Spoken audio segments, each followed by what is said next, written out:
Hello everyone, welcome to the Christmas Eve episode of the Flying Scotsman Christmas. Well, I've got to say, we're almost there. And it has been quite a difficult one this year. What with everything that's been going on, it's been quite difficult to actually get these videos done and out, if I'm going to be completely honest. In fact, I'm recording this one 2 days before it is due to actually be published. So with that in mind, I should probably get on with it. So, what are we going to be looking at today? Well, I think we will take a look at the Haswell machine. So you may remember that I upgraded my main computer in October, which meant that the Haswell build in effect was being replaced, except it wasn't going to be replaced. It would still have a couple of uses here.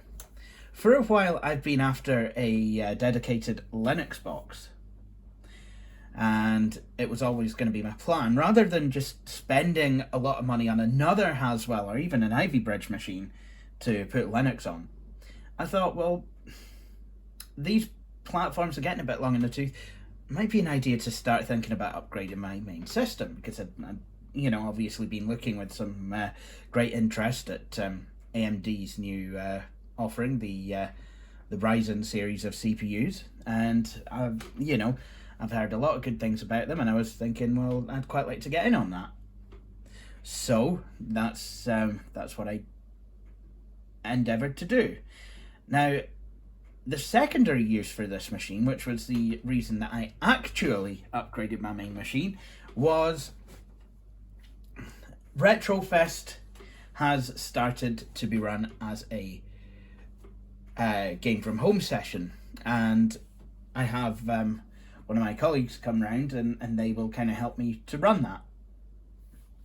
So they needed a machine to be able to game on, as they're using an Acer 2-in-1 laptop. It's quite an interesting blue thing that the lid will swivel back round on itself, so it's not like a detachable, like, convertible in that sense, but it will work as a tablet, but won't work too awful great at a games machine.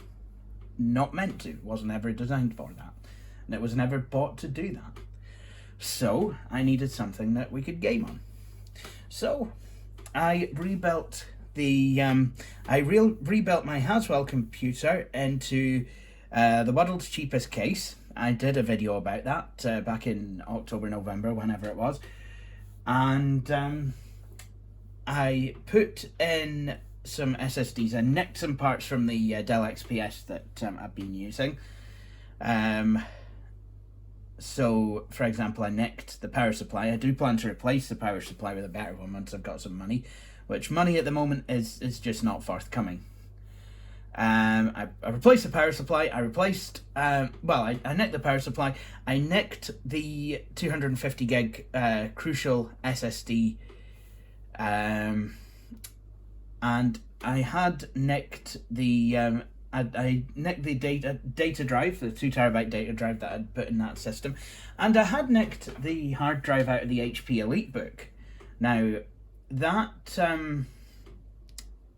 has now gone back into the EliteBook, as you all have seen in an earlier episode of the Flying Scotsman's Christmas, and instead I bought it a new hard drive. I bought a new SSD, a Crucial 240 gig, and on that drive I installed Linux. So we have 2 SSDs in here, one with running Windows, one running Manjaro, and a data drive. So with all that said, let's power this thing up.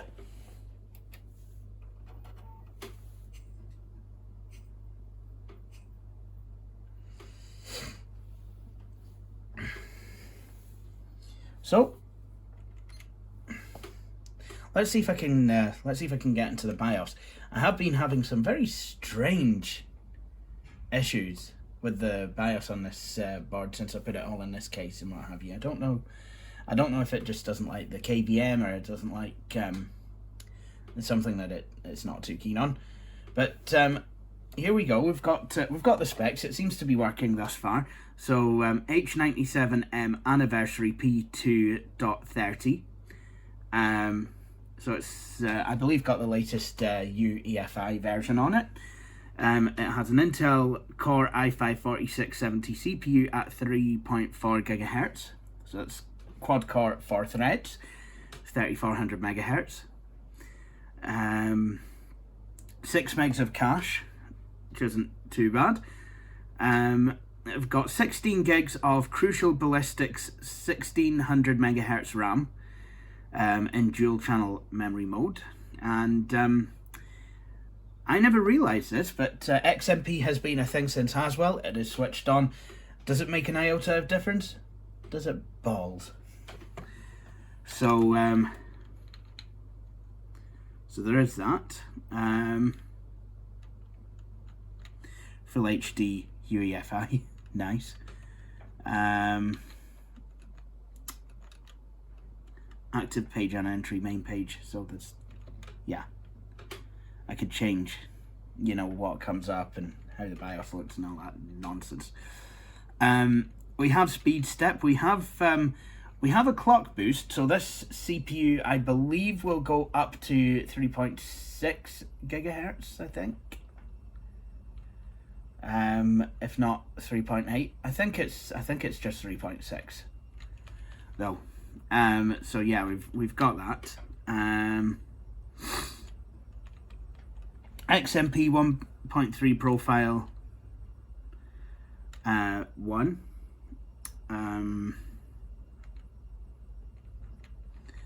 So we have that. Now, there is something that I do want to show you guys, actually. I'm going to try and see if I can... yep, there we go. System browser. Now, when I first went into this, I thought, oh, cool. They've given me a rudimentary web browser. I'm guessing this is probably for, you know, accessing firmware updates and things like that. No, that's not what it's for. You'll have seen something like this on LML3's video, because MSI have a very similar system.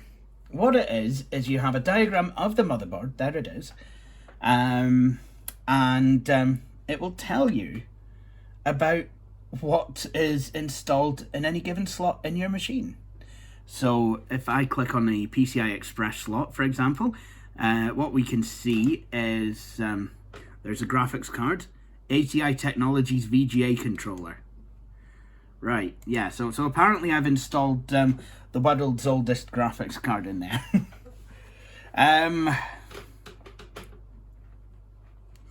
Yeah, it's still, I find it amusing how it still registers as ATI Technologies. Probably some compatibility thing. I mean, these are still Radeon cards. Okay, what else do we have? We have the processor. It will tell me that it's Intel Core i5-4670 CPU at 3.4 gigahertz. Frequency 3400 megahertz, cache 6144 kilobytes, and it'll tell me all about the memory, and that it's using an XMP profile, but it's not telling me who makes the memory module. So yeah, that's it will also tell me about what's plugged into the SATA ports. Now there are 6 SATA ports on this board, as well there should be. Yeah, there are. Just not sure where the other 2 are. Oh, they're down at the bottom and there's nothing plugged into them.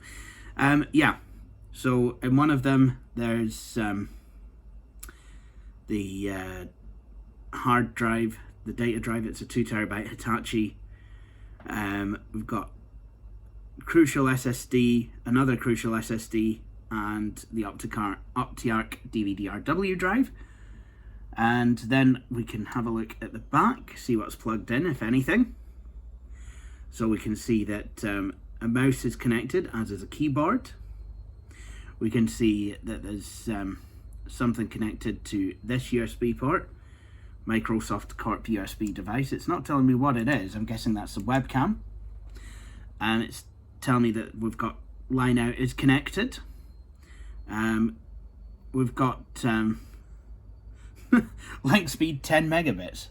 I hope it's a bit more than that. And then we've got, it's telling me that another Microsoft Corp USB device is connected. I don't understand that. Unless it's, actually, you know what I think it is? I think I've got somewhere the receiver to the Windows Media Center remote connected or something. James, do you remember those?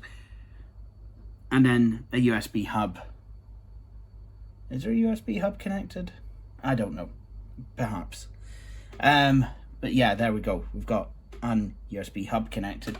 So there we go. That's the system browser. But that's kind of a neat wee thing in the BIOS. You can actually have a look at your computer in a very kind of graphical way. So let's have a look at the actual operating systems on here now.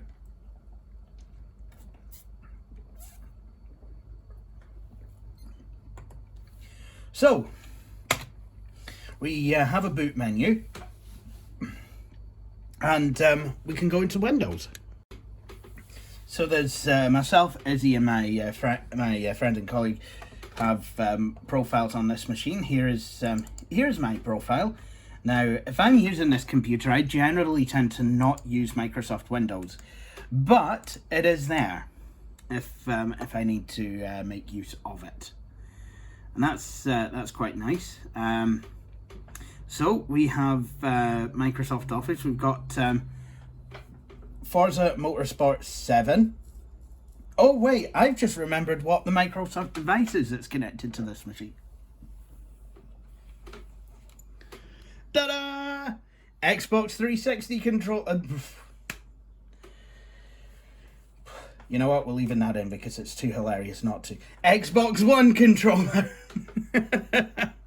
So there we are. We have an Xbox One controller connected to this computer. Even using a blue cable. Would you look at that?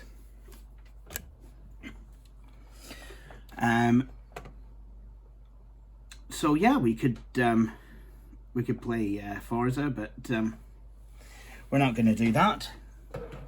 Might do that tomorrow or something. I don't know.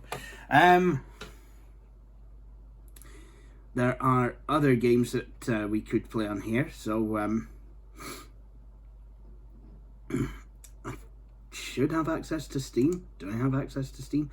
Yes, I do. And we have Crash Bandicoot and Sniper Elite Nazi Zombie Army. We're not going to play that though, because we've already played that on this series. So I guess we could take a look at something else. So let's instead visit something from... Right, okay, I seem to be... Well, that's a bit embarrassing.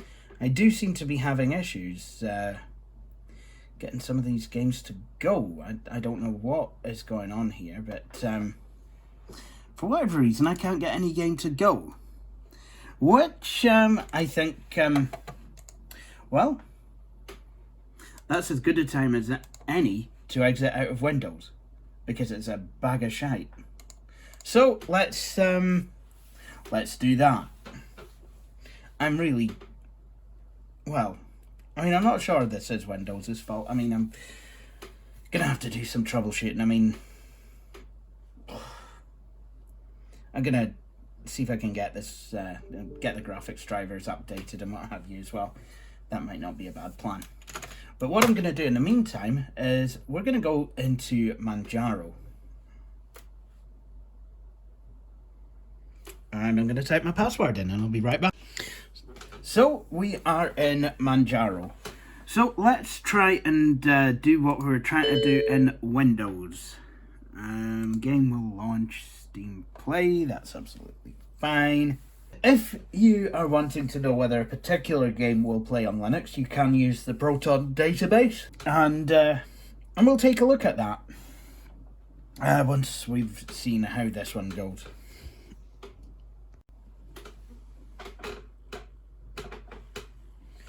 All right, it seems to be running.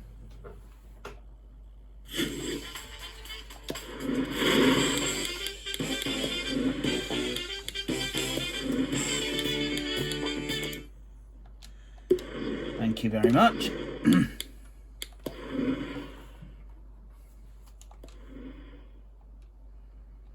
All right, let's see if we can get it.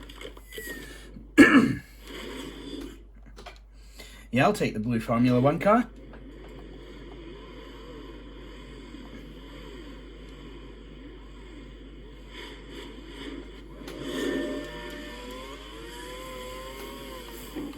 It's all right. I'm just pushing pretzels along.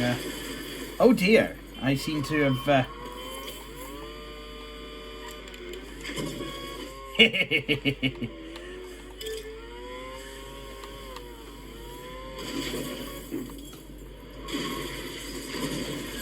Oh, that didn't go so well.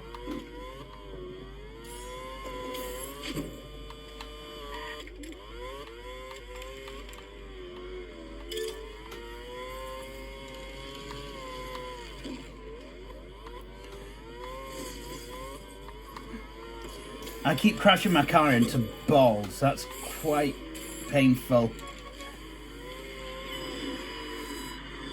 Oh, fourth. I need to do that again. Let's see if I can. Also quite amazed with how well this just works in Linux, but then again, it is a simple game, so why should it not work in Linux?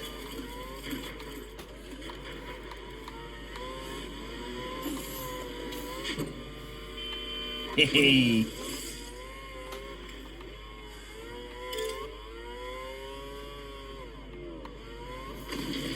Oh, James Crevens, come on.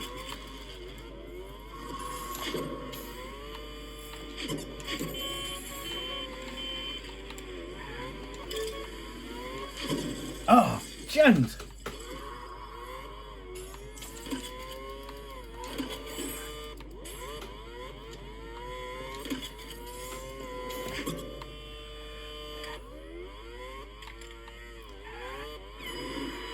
Okay, so I'm not doing too well. I'm coming in last. So, that's fine. We know it works.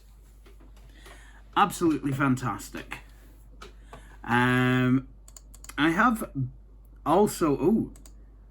So, is this going to work? Or is this... Nah, it's still downloading. Right, that's okay. So we know that Toy Box Turbos works. But let's say we wanted to play some other games. How would we do it? Well, we're going to go to the Proton database. Whoops-a-daisy. That's not what I was after. Well, it was, but yeah. So, they've obviously, got people to test games to see if it works. So we know that Grand Theft Auto kind of works, which is a bit disappointing. What about a new game? What about Cyberpunk 2077? Has anyone actually tried that? Silver. That's... Okay, so, it's good, but maybe not great. So, what's it saying? So, if you do it in Steam, so you've got to do command launcher-skip. This is necessary to get the game to launch, running Proton Experimental, but after doing that, the game booted right up, and I have encountered no issues so far. Really impressive experience from the Proton devs on this one. Many crashes, most of the time, cutscenes and car rides. For example, there's spoilers. So, it's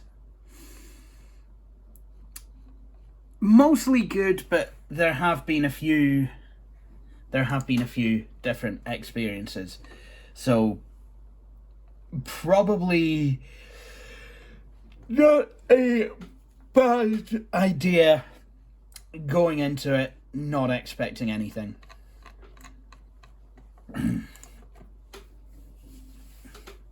So one thing that I will say that I like about Google Stadia is that those games do appear to be designed to run on Linux platforms. So, you know, I mean, the more stuff like that gets pushed out, the more we will hopefully have ways of running games natively on Linux. What else are we looking for? Let's have a look at Sonic All-Stars Racing, which is a game I'm downloading. Platinum. Nice. So, the Sonic and Sega All-Stars Racing is silver, whereas the Sonic and All-Stars Racing Transformed Collection is platinum. So platinum, basically nearly everyone's had it working. So had to force quite. And not only do you get to find out whether games actually work, but you also get wee tips. Some people will share wee tips on how to get the games to work. So that is genuinely brilliant.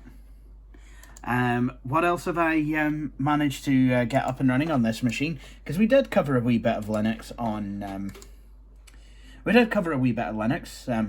on the video about the HP. Well, I believe I have the latest version of LibreOffice.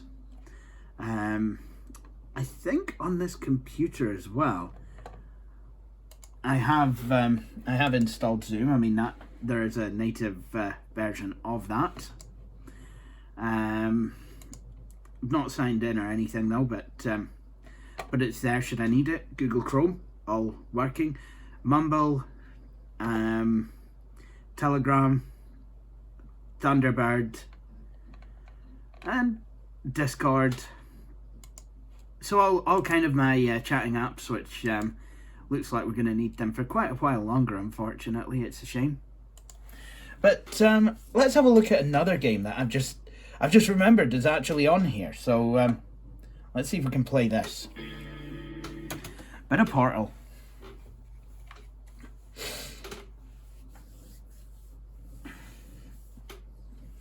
Now this is something I did manage to play with the R7 360 installed. So this runs pretty much natively on Linux, doesn't need Vulkan, doesn't need any of that stuff.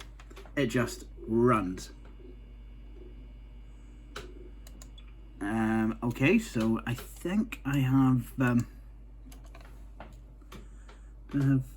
wow, that's very small. That's yeah.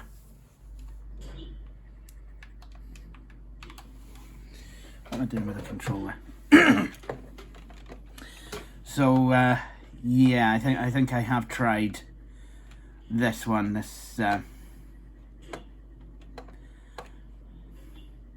I've just never been able to suss this one out.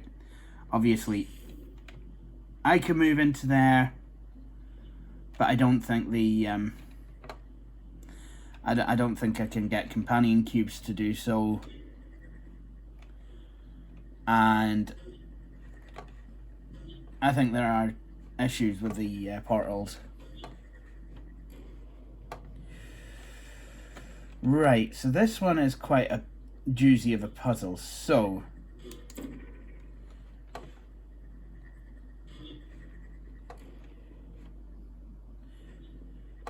I mean, I cannot possibly. That's right. I could not possibly shoot a portal in there and have that one. So I have to somehow find a way.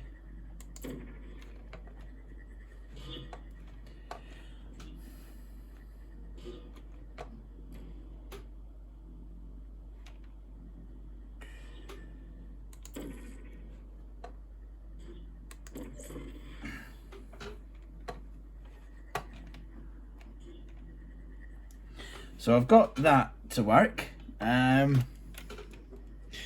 So obviously, yeah, there's going to be a lot of you going, oh, you don't know anything. And yeah, I do. I understand.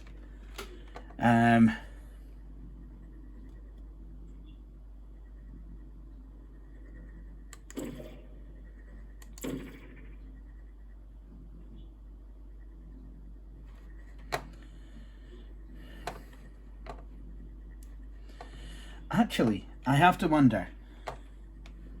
Okay, where's that go? Oh, I wonder.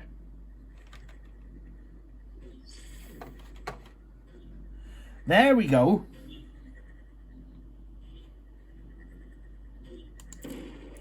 And then, whoops. All right. So I think I know what I'm doing here now. So I'm gonna do that, then that.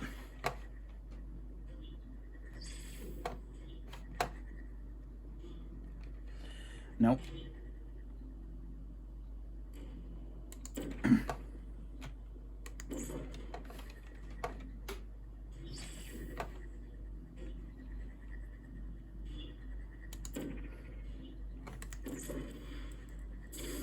Way! There we go. So, I don't think I need to take up any more of your valuable time with this. But this is the Haswell machine. And, you know, still works absolutely fine. You know, if you're stuck for a machine, you end up with a Haswell build in, you know, 2020, come 2021. I honestly don't believe it's the worst thing that could happen. I mean, I was using this as my main machine up until October. And had I not had a real few reasons why I wanted to actually upgrade, I probably might not have done so. Mostly due to the actual cost of it. I just couldn't afford to do so. So, but anyway, I think I'll end this video here. So I'd like to thank you all for watching. And I hope you'll all join me for my next video.